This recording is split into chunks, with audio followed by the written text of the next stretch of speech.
2003 में जब ऋतिक रोशन की कोई मिल गया आई, तब लोग इस बात से हैरान हो गए थे कि अपना सुपर हीरो भी कमाल का हो सकता है। 2003 का ये सफर 2006 और फिर 2013 तक मुकम्मल हुआ। क्रिश और फिर क्रिश पार्ट 3 अपने देसी सुपर हीरो की ये ऐसी जबरदस्त फ्रेंचाइजी बन गई कि लोगों ने ये मान लिया कि वाकई में क्रिश है अपना असली सुपर हीरो। ऋतिक रोशन क्रिश के रोल में ऐसा जचे कि उनके अलावा किसी और के क्रिश के तौर पर कल्पना भी नहीं की जा सकती। अब 2013 के बाद 2025 ये बहुत लंबा वक्त होता है, लेकिन लोगों की उम्मीदें लगातार बरकरार रही कि क्रिश 4 जरूर आएगी। इस बात को लेकर राकेश रोशन ने भी कई बार इशारे दिए। ये तक कहा गया कि इस बार क्रिश 4 को लेकर के जो मेकिंग होगी या जो डायरेक्शन होगी वो इस लेवल की होगी कि बड़े बड़े अंतर्राष्ट्रीय प्रोजेक्ट्स पानी मांगते नजर आएंगे। खबर ये भी आई कि हॉलीवुड से बड़े बड़े नाम बतौर डायरेक्टर सामने आएंगे, लेकिन अब फाइनली जिस खबर पर मोहर लगी है उससे ऋतिक रोशन के फैंस बेहद खुश हैं। वो ये कि क्रिश 4 का डायरेक्शन और कोई नहीं बल्कि ऋतिक रोशन खुद करेंगे। जी हाँ, इस खबर पर राकेश रोशन ने मोहर लगा दी है। उन्होंने लिखा, 25 साल पहले डुगू मैंने तुम्हें एक एक्टर के तौर पर लॉन्च किया था। आज 25 साल बाद एक बार फिर तुम्हें 2 फिल्म निर्माताओं आदि चोपड़ा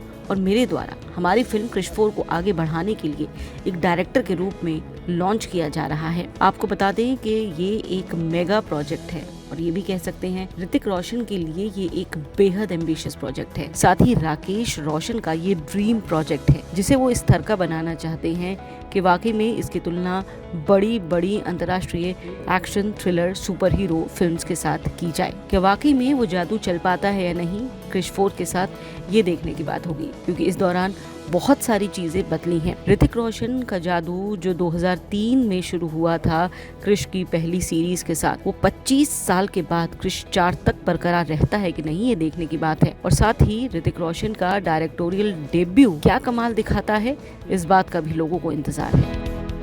जैसे कि मैं सो रहा हूँ तो पिताजी को जगाना है मुझे, तो वो डायरेक्ट उठाने के बजाय, और हिंसा की परंपरा मेरे यहाँ नहीं थी सौभाग्य से, तो वो क्या करते थे कि उस कमरे में आ जाएंगे या बाहर से गुजरेंगे और चौपाई बोलेंगे, प्रात काल उठ गए रघुनाथा